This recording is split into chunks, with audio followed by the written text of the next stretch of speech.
Hello दोस्तों, कैसे हैं आप लोग? कैसी चल रही है आप लोगों की पढ़ाई? जैसा कि मैंने कल के वीडियो में वादा किया था कि आप लोगों को मैं प्रतिदिन एक टॉपिक लेके आऊँगा। तो अभी कुछ छात्रों के द्वारा ये डिमांड किया जा रहा था कि सर एक 50 डेज़ प्लानर हमको शेयर किया जाए या कुछ स्ट्रेटजी बताई जाए कि के तहत जो है तैयारी की शुरुआत की जा सकती है। तो देखिए, मैंने पहले ही बताया है कि ये बहुत ही कम समय है। मोटा-मोटी अगर बीपीएससी के उस डेट को माने जो दिया गया है, जो प्रस्तावित है 17 नवंबर 2024 का, तो उसमें मोटा-मोटी अपने पास 50 दिन बच रहे हैं, ठीक है? तो 50 दिन में ऐसा है कि हमको पूरा सिलेबस कवर करना है। तो पूरे सिलेबस में हमको ये पता होना चाहिए कि हमको क्या-क्या पढ़ना है और क्या-क्या नहीं पढ़ना है। तो इसी सेगमेंट के तहत मैंने कुछ टॉपिक को चूज़ किया है, मैंने पोस्ट एनालिसिस किया है और मैंने एग्ज़ाम में भी इस टॉपिक को पढ़ा था और जो आप लोगों को मैं दे रहा हूँ, इसमें अगर आप देख सकते हैं तो हिस्ट्री के कुल जो है 50 टॉपिक हैं, ठीक है? मतलब प्राचीन भारत के इतिहास, मध्यकालीन भारत के इतिहास और आधुनिक भारत के इतिहास को मिला के ये कुल 50 टॉपिक हैं। तो अगर आप इन 50 टॉपिक को देख लेते हैं दोस्तों, तो मैं सोर्स भी बताऊँगा कि कहाँ से आपको देखने हैं और कहाँ से इस चीज़ को ठीक करना है आपको। तो मेरे समझ से इससे बाहर आपको इतिहास में कुछ नहीं पूछा जाएगा। मैं गारंटी दे सकता हूँ कि अगर 30 क्वेश्चन पूछे जा रहे हैं इतिहास में, तो 30 क्वेश्चन में से 28 क्वेश्चन आपको बस इसी टॉपिक से आएँगे। तो आपको पूरा का पूरा हिस्ट्री पढ़ने से बेहतर है कि आप इसको पढ़ें। मेरी माने, मैंने प्रीलिम्स क्वालीफाई किया है, इसी पे किया है, तो आप इस टॉपिक से जा सकते हैं और इसके अलावा कुछ भी पढ़ने की आवश्यकता नहीं है। देखिए, अभी जो है ना, कहा जाता है कि प्रीलिम्स का जो एग्जामिनेशन होता है वो अथाह समुद्र होता है। हमको पता नहीं होता है क्या पढ़ना है, क्या छोड़ना है। ऐसे में अगर हमारे पास जो होता है परिष्कृत टॉपिक हो, जिससे कि प्रश्न पूछे जाने की पूरी संभावना बन रही हो और कोई ऐसा बताने वाला हो जो इस बात की गारंटी लेता हो कि एग्जामिनेशन में से पूछे जाएंगे, तो इससे बेहतर आपके लिए विकल्प नहीं हो सकता है। बाकी आप खुद समझदार हैं, खुद भी असेसमेंट कर सकते हैं कि कैसी चीज़ें हैं। आप ये सारे टॉपिक को लीजिए और एक दिन बैठिए और जो PYQ है उसको मिला के देखिए, इससे क्वेश्चन आ रहे कि नहीं आ रहे हैं। मैंने बहुत मेहनत किया है दोस्तों, और मेहनत करने के बाद मैं इस टॉपिक को बनाया हूँ और इस तरह के मैं आठों सब्जेक्ट्स का प्रयास करूँगा कि आठों सब्जेक्ट का जो है टॉपिक मैं डाल दूँ और सिर्फ आप उतना पढ़ के जाएँ एग्जामिनेशन में, उतने से प्रश्न आपके आ जाएंगे। इतने आ जाएंगे कि आप बहुत ही आसानी से प्रीलिम्स क्वालीफाई कर सकते हैं। तो आप चैनल पर बने रहें, चैनल पर नए हैं तो सब्सक्राइब कीजिए, दोस्तों के साथ शेयर कीजिए ताकि मैं वीडियो बनाता रहूँ और सब तक ये पहुँचता रहे। तो चलिए शुरू करते हैं कि इतिहास में कौन कौन से टॉपिक हैं कुल। तो अगर प्राचीन भारत के इतिहास की बात करेंगे तो पाषाण काल आप देखेंगे, इससे जो है पाषाण सभ्यता जो थी, ताम्र पाषाण काल खासकर, उससे क्वेश्चन पूछे जाते हैं। फिर सिंधु घाटी सभ्यता है जिसको हड़प्पा सभ्यता के नाम से जानते हैं आप। इसमें से प्रश्न हर बार पूछे जाते हैं, आप जाके उठा के देख लीजिएगा, PYQ को देखिएगा, किस नदी के किनारे कौन सी सभ्यता बसी थी, कौन सा चीज़ पाया था। पिछले बार ही पूछ दिया गया था कि घोड़ा मिला था कि नहीं मिला था। तो सिंधु घाटी सभ्यता बहुत ही महत्वपूर्ण हो जाती है, आप इससे एक प्रश्न आएंगे ही आएंगे। मैं आगे सोर्स भी बताऊंगा कि किस बस सोर्स से पढ़ लेने से आपके सारे क्वेश्चन हो जाएंगे। फिर वैदिक काल है। तो वैदिक काल में आप लोगों को मैंने बताया था कि ऋग वैदिक काल और उत्तर वैदिक काल को दो भागों में बांटा जाता है। तो उसमें अगर आप देखेंगे तो ऋग वैदिक काल से क्वेश्चन पूछे जाते हैं, उत्तर वैदिक काल से भी क्वेश्चन पूछे जाते हैं। तो इसको आप एक बार अच्छे से देख लेंगे, ठीक है। फिर महाजनपद काल में देखेंगे तो आप बिहार में भी देखेंगे जो महाजनपद का डिवाइडेशन था उसमें से क्वेश्चन आते हैं, ठीक है। बौद्ध धर्म और जैन धर्म, ये बहुत ही प्रोमिनेंट टॉपिक है BPSC का। ऐसा कोई साल नहीं है जहाँ से कि बौद्ध और जैन से क्वेश्चन नहीं पूछे जा रहे हैं, ठीक है। और बहुत ही आसानी से आप यहाँ से एक क्वेश्चन को सिक्योर कर सकते हैं। देखिए, ये एग्जामिनेशन है, आपको जब नेगेटिव मार्किंग आई है तब से तो और महत्वपूर्ण हो गया है कि एक एक क्वेश्चन को हमको सिक्योर करना है। और कैसे सिक्योर करना है, तो उसका एकमात्र यही फंडा है कि हमको रिसर्च करना है कि कहाँ से क्वेश्चन पूछे जा रहे हैं। और वो रिसर्च मैं आपको करके दे रहा हूँ, तो आपको कुछ नहीं करना है, बस इस टॉपिक को देखते जाना है, ठीक है। ऐसा कोई वर्ष नहीं है दोस्तों कि बौद्ध से और जैन से क्वेश्चन नहीं पूछे जाते हैं, ठीक है। तो आपको इसको पढ़ लेना है, ठीक है। फिर बात करते हैं मौर्य काल की। तो ये भी BPSC का जो है बहुत प्रोमिनेंट टॉपिक है। मौर्य काल से क्वेश्चन पूछे जाते हैं, मौर्योत्तर काल से पूछे जाते हैं, कौन से मौर्य के बाद कौन से वंश आए, किस किस वंश का शासक हुआ, ठीक है, उसके नाम दिए जाते हैं, उसके वंश का उसकी उपलब्धि दी जाती है। तो इसको आप देख सकते हैं, ठीक है। गुप्त काल से क्वेश्चन पिछले बार भी पूछे गए थे, आगे पूछे जाने की संभावना रहेगी। फिर गुप्तोत्तर काल से देखना है। शैव भागवत धर्म से जो है, शैव से और वैष्णव से, ये दोनों से प्रश्न पूछे जाते हैं। कहाँ पे इसका प्रचार प्रसार हुआ था, इसी के अंतर्गत जो है मंदिर निर्माण की शैली है उसमें भी पूछ लिए जाते हैं कि नागर शैली का क्या है, द्रविड़ शैली का क्या है, बेसर शैली का क्या है, ठीक है। अभी वर्तमान में जो है इससे एक प्रश्न भी है, हमको लगता है कि पूछा जाएगा एग्जामिनेशन में। बहुत ही प्रगाढ़ संभावना है कि एशिया का सबसे बड़ा हिंदू मंदिर कहाँ बनाया गया है। तो एशिया का सबसे बड़ा हिंदू मंदिर जो है दोस्तों, दुबई में बनाया गया है, UAE में। और वो जो है नागर शैली में बना हुआ मंदिर है। तो आप इस तरह से कनेक्ट करके पढ़ेंगे चीज़ों को तो बहुत आसानी तरीके से आप क्या कर सकते हैं, गो थ्रू हो सकते हैं। ठीक है। फिर प्राचीन भारत में स्थापत्य कला, तो इसी की मैं बात कर रहा था कि जो मंदिर में गोपुरम बनाए जाते थे उसका क्या यूज़ होता था, वो कैसे बनाए जाते थे, किस किस मंदिर में उसको पाया जाता है। अभी जैसे आपने देखा हो वो दशावतार मंदिर जो था गुप्त काल का, उसके बारे में पूछ दिया गया था बीपीएससी में, तो आप वहाँ से क्या कर सकते हैं, गो थ्रू हो सकते हैं। फिर दक्षिण भारत के राजवंश, ये बहुत ही महत्वपूर्ण हो जाता है दोस्तों। आप एक बार चोल को जरूर देख के जाएंगे, क्योंकि बीपीएससी के लिए जो है चोल बहुत ही महत्वपूर्ण टॉपिक है, हमेशा से इसमें पूछे जाते हैं क्वेश्चन। विजयालय को देख सकते हैं आप, हरिहर बुक्का को देख सकते हैं आप। तो इसकी जो शैली थी, मंदिर निर्माण की शैली थी, स्थापत्य में इसने क्या क्या काम किया था, इसकी जो समुद्री नीति थी उसका उसमें इन्होंने क्या क्या काम किया था। तो दक्षिण भारत के जो राजवंश है, कलचुरी वंश है, ये बहुत ही महत्वपूर्ण हो जाते हैं, तो आपको इसमें से भी देख के जाना है क्वेश्चन। ठीक है। नेक्स्ट आते हैं प्राचीन साहित्य एवं साहित्यकार। तो दोस्तों देखेंगे तो ये भी बहुत ही ज़्यादा महत्वपूर्ण टॉपिक है, इससे हर साल एक क्वेश्चन पूछे जाते हैं। ठीक है, हर साल। तो प्राचीन भारत में जितने भी साहित्यकार हुए हैं और उन्होंने कौन कौन सा ग्रंथ लिखा है उसका एक जगह कॉम्पाइलेशन है। मैं आपको सोर्स लास्ट में बनाऊंगा, आप लास्ट तक बताऊंगा, लास्ट तक बने रहेंगे वीडियो में। उस सोर्स से आप पढ़ लेंगे तो उससे क्वेश्चन बाहर नहीं जाएंगे, तो इससे एक क्वेश्चन हर बार पूछे ही पूछे जाते हैं। ठीक है। फिर बात करते हैं पूर्व मध्यकाल की। पूर्व मध्यकाल भी इंपॉर्टेंट हो जाता है, और साथ में भारत में जो ईरानी आक्रमण हुए थे उससे भी इंपॉर्टेंट हो जाता है टॉपिक। तो ये कुल जो 15 टॉपिक हैं आपके प्राचीन भारत के इतिहास में, तो इस 15 टॉपिक से आप देखेंगे प्रति वर्ष 5 या 6 क्वेश्चन पूछे जाते हैं। और वो 5-6 क्वेश्चन में, हाँ एक बात और कि जो मौर्य मैंने बताया था, तो मौर्य में जितने भी बिहार में मौर्य स्थापत्य का, आप तो जानते हैं कि बिहार में विकास हुआ था, तो बिहार में उसका क्या क्या क्रोनोलॉजी है, कैसे कैसे विकास हुआ है, उसको बहुत अच्छे से देख के जाएंगे। ठीक है। खासकर जो उपलब्धियां हैं मौर्य शासनकाल में, उसको क्या सांस्कृतिक उपलब्धि को देख के जाएंगे, राजनीतिक उपलब्धि को देख के जाएंगे। आपने देखा है कि बीपीएससी ने अब क्या किया है कि थोड़ा सा ट्रेंड बदला है अपने क्वेश्चन को पूछने का, तो थोड़ा सा आप डिस्क्रिप्टिव वे में जाएंगे इसको। ठीक है। बस आप वन लाइनर डट के नहीं जाएंगे, आप क्वेश्चन को थोड़ा सा डीप में पढ़ने का प्रयास करेंगे। ठीक है। मैं बताऊंगा आगे कैसे पढ़ना है आप लोगों को। ठीक है। अब बात करते हैं मध्यकालीन भारतीय इतिहास को।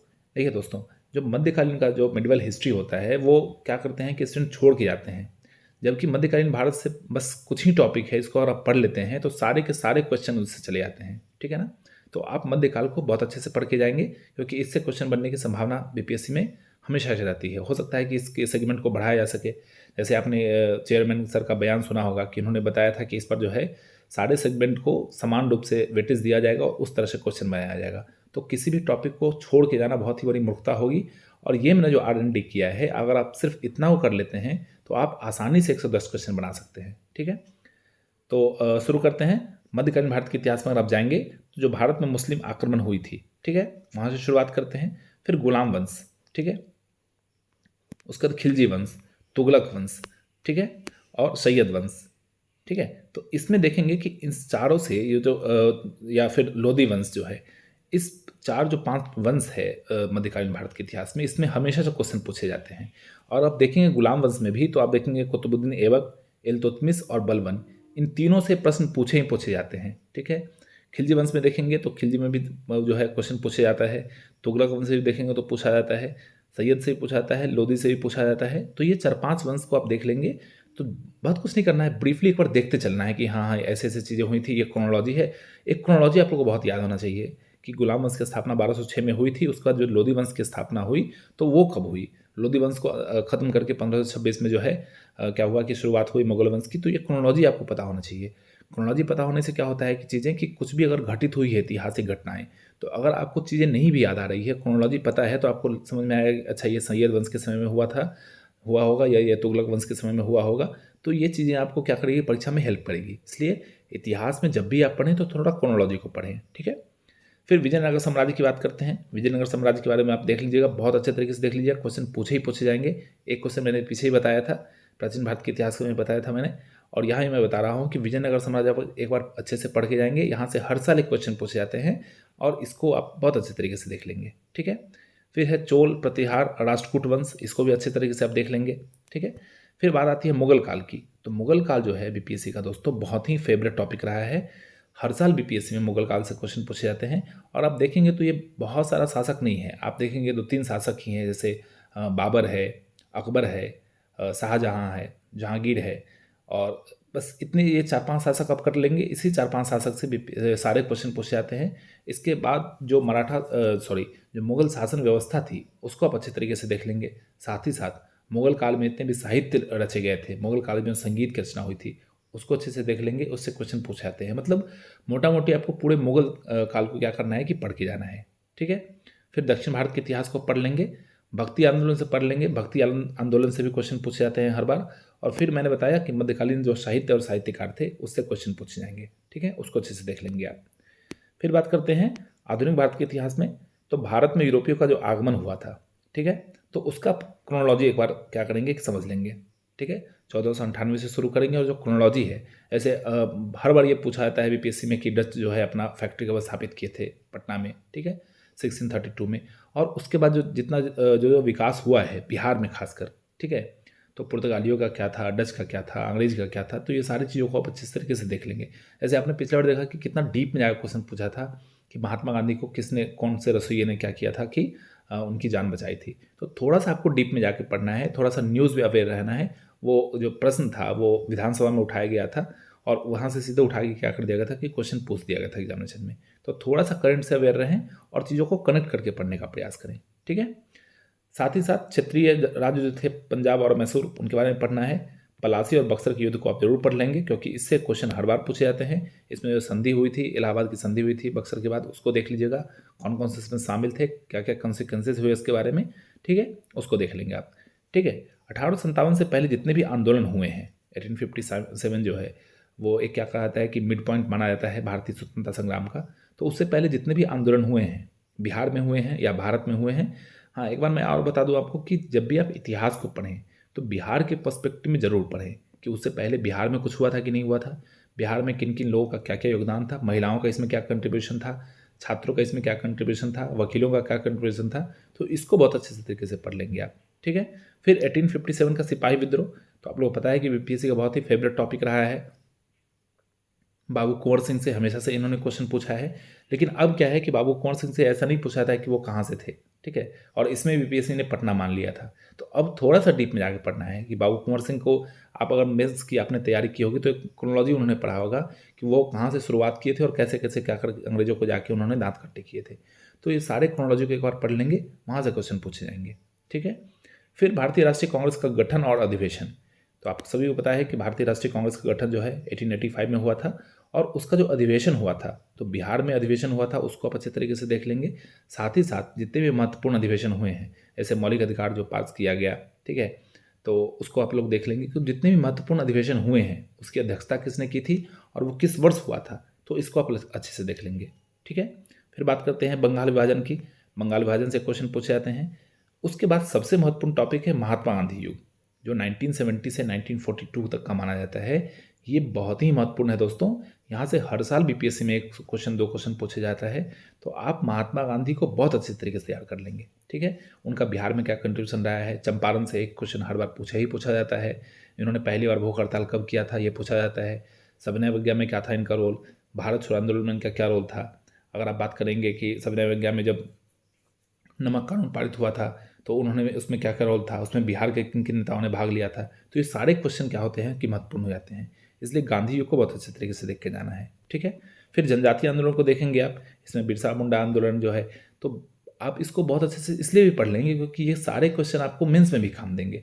आप पीटी के साथ साथ यहाँ अगर फैक्ट इकट्ठा करते हैं तो वो सारे फैक्ट क्या कर सकते हैं, आप मेंस में भी जाके लिख सकते हैं। तो पीटी में और मेंस में बहुत ज़्यादा गैप होता नहीं है दोस्तों, वो 2 या 3 महीने का गैप है। तो अगर आप यहाँ पे पीटी अच्छे से तैयार कर लेते हैं तो मेंस के फैक्ट को भी क्या कर सकते हैं, साथ ही साथ तैयार कर सकते हैं, ठीक है। फिर सामाजिक धार्मिक सुधार आंदोलन जितने भी हुए हैं, इसमें राजा राम मोहन राय का क्या कंट्रीब्यूशन है, दयानंद सरस्वती का क्या कंट्रीब्यूशन है, आत्माराम पांडुरंग का क्या कंट्रीब्यूशन है, ठीक है।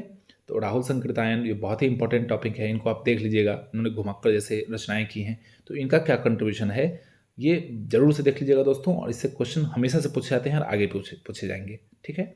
इसके बाद जितनी भी क्रांतिकारी गतिविधियां हुई हैं, ठीक है, बिहार में भी और भारत में भी, इसको आप अच्छे तरीके से देख लेंगे। जैसे भारत छोड़ो आंदोलन के समय में जितनी भी क्रांतिकारी गतिविधि बिहार में हुई, ठीक है, आजाद दस्ते का गठन कैसे हुआ, नेपाल में जाके बगरी टापू पे क्या क्या घटनाएं हुई, बिहार में कौन कौन से लोग इसमें शामिल थे। इसके बाद भी जो एचआरए का गठन हुआ, एचएसआरए का गठन हुआ, तो ये सारी चीज़ों को क्या करेंगे आप क्रोनोलॉजी में देख लेंगे, ठीक है। खुदीराम बोस का क्या इन सब कंट्रीब्यूशन था, ठीक है। उसके बाद जितने भी राष्ट्रीय आंदोलन हुए हैं, ठीक है, छोटे मोटे जितने भी आंदोलन हुए हैं उनको भी आप देख ले सकते हैं। इसके बाद आते हैं गवर्नर जनरल और वायसराय। इससे भी क्वेश्चन पूछे जाते हैं हर साल। गवर्नर जनरल के जितने भी टॉपिक्स हैं, ठीक है, और वायसराय के, तो क्या क्या चेंजेस हुए, कैसे, कब गवर्नर था, कब गवर्नर से गवर्नर जनरल बना, कब गवर्नर जनरल से वायसराय बना, तो ये क्रोनोलॉजी को जब तक देख लेंगे आप, तो एक बार अब मैं बार बार बोल रहा हूँ कि क्रोनोलॉजी को आप देखिए, क्रोनोलॉजी को देख लेंगे, समझ लेंगे, तो चीज़ें आपके लिए क्या होगी, आसान हो जाएगी। ठीक है। उसके बाद श्रमिक आंदोलन है, उसको देख लेंगे।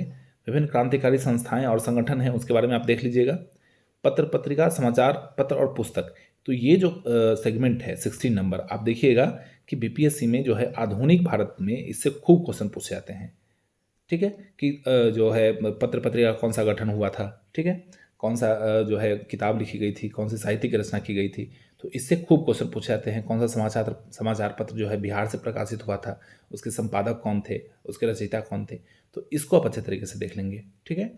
फिर उसके बाद बात करते हैं क्रिप्स मिशन की, तो क्रिप्स मिशन को देख लेंगे, कैबिनेट मिशन को देख लेंगे, वेबल प्लान को देख लेंगे, ठीक है, बालकन प्लान को देख लेंगे। और इंग्लैंड के प्रधानमंत्री, आप जाके क्रोनोलॉजी में देखिए बीपीएससी को दोस्तों, तो वहाँ जो इंग्लैंड के प्रधानमंत्री थे, विंस्टन चर्चिल का क्या योगदान था, पामस्टन का क्या योगदान था, तो कौन कौन समय में कौन कौन से प्रधानमंत्री थे, इससे भी क्वेश्चन पूछे जाते हैं दोस्तों। इस टॉपिक को मैंने बहुत ही रिसर्च करके बनाया है, आप जाके देख सकते हैं खुद भी मिला के कि इससे बाहर क्वेश्चन नहीं आते हैं। तो आप एक एक क्वेश्चन को मैंने इकट्ठा किया है और ये बहुत ही महत्वपूर्ण होता है दोस्तों, इसको आप बहुत अच्छे से तैयार कर लेंगे। ठीक है। और लास्ट टॉपिक है भारत का विभाजन और स्वतंत्रता। तो भारत के विभाजन के बाद परंपरा चूंकि नहीं रही है बीपीएससी में प्रश्न पूछने की, लेकिन आफ्टर इंडिपेंडेंस भी जो चीज़ें हैं, कम से कम इंदिरा गांधी तक आप एक बार देख के जाइएगा, क्योंकि पैटर्न बदल रहा है, चीज़ें बदल रही हैं, तो हो सकता है कि एक आध दो क्वेश्चन उससे भी पूछे जा सकते हैं। पंसी समझौता से या शिमला समझौता से इस तरह क्वेश्चन भी पूछे जा सकते हैं, तो आप इसको भी देख लेंगे। ठीक है। लॉर्ड माउंटबेटन का क्या योगदान था, उस समय चक्रवर्ती राजगोपालाचारी थे, उनमें क्या योगदान था, तो ये कन्फ्यूजन में क्या होता है ना कि चीज़ें गलत हो जाती हैं। ठीक है। तो छोटी छोटी चीज़ों को मिस्टेक नहीं करना है, एक एक क्वेश्चन को जमा करना है, और वही एक एक क्वेश्चन जो क्या करेगा आपको अंतिम रूप से सफलता के द्वार तक लेके जाएगा। क्योंकि ये जो वैकेंसी है ये दोबारा आने वाली नहीं है दोस्तों। ठीक है ना, इतनी बड़ी वैकेंसी नहीं आने वाली है। और बात बड़ी या छोटी की वैकेंसी की नहीं होती है, आपको चाहिए एक सीट। ठीक है। तो वैकेंसी 2000 है या 200 मैटर नहीं करता है, हाँ, लेकिन एक मैटर करता है कि पीटी में 20,000 प्लस लोग क्वालिफाई होंगे और उसमें आपका नाम होना चाहिए। क्योंकि पीटी में नाम होते ही आप दुगुने उत्साह में आ जाते हैं और आपकी मेंस की तैयारी उसी दिन से शुरू हो जाती है। ठीक है। तो पीटी आप अच्छे से सही करके आए, 95 प्लस क्वेश्चन सही करके आए और मेंस की तैयारी में उसी से जुट जाए, ताकि आप अपना रैंक जो है लिस्ट में, जो फाइनल लिस्ट आता है उसमें देख सकें और अपने आप को आप ऑफिसर बनते हुए देख सकें, अपने माँ बाप का सपना पूरा कर सकें, अपनी लाइफ स्टाइल को बेहतर बना सकें। तो ये सारी चीज़ करने का मौका दोस्तों आपके पास है। बस ज़रूरत है कि अपने आप को पूरा झोंक दीजिए, जितनी भी ताकत बची है सारे डिस्ट्रैक्शन को ख़त्म कीजिए। मोबाइल है, मोबाइल को दूर कीजिए। और हाँ, एक और मैं तरीका बताऊंगा पढ़ने का, कि पढ़ने का तरीका ये है कि मोबाइल में टाइमर लगा के आप पढ़िए। अगर आप उस समय में चाय पीने के लिए भी उठते हैं तो टाइमर को ऑफ कर लीजिए। आप जो बहुत छात्र दावा करते हैं कि मैं 15 घंटा 18 घंटा पढ़ता हूँ, दोस्तों मेरी मानिए, आप टाइमर लगा के पढ़ के देखिए। अगर आप 8 घंटा पढ़ ले रहे हैं तो आप बहुत ही अच्छे छात्र हैं, आपसे बेहतर छात्र कोई नहीं है इसका मतलब। ठीक है। तो टाइमर लगाइए और टाइमर के साथ पढ़ने का प्रयास कीजिए। ठीक है। अब आते हैं सोर्स में। तो हिस्ट्री के लिए मेरा रिकमेंडेशन है दोस्तों कि बस दो ही सोर्स है। ठीक है। एक घटनाचक्र और दूसरा लुसेंट। ठीक है। बस यही दो सोर्स आपको फॉलो करने हैं, इसके अलावा आपको हिस्ट्री में कुछ नहीं पढ़ना है। अगर आप ये दो पढ़ के जाते हैं, अभी ना एनसीईआरटी पढ़ने का समय है, ना एनसीईआरटी नोट्स पढ़ने का समय है, ना किसी कोचिंग के मटेरियल को पढ़ने का समय है। अभी बस यही समय है कि आप कैसे मैनेजमेंट कर सकें। मैं एक वीडियो कंपाइल वीडियो, ये जब सारे सब्जेक्ट का मैं वीडियो खत्म कर दूंगा तो एक कंपाइल वीडियो लेकर आऊँगा, उसमें बताऊँगा कि टाइम मैनेजमेंट कैसे करना है, चीज़ों को कितना वेटेज देना है एग्जामिनेशन के प्रारूप के हिसाब से। तो बस ये दो किताब पढ़ लीजिए दोस्तों। इसका किताब पढ़ने का भी मैं तरीका आपको बताऊंगा, मैंने पहले ही बताया है, आगे भी मैं बताऊंगा कि पढ़ना कैसे है इसको। ठीक है।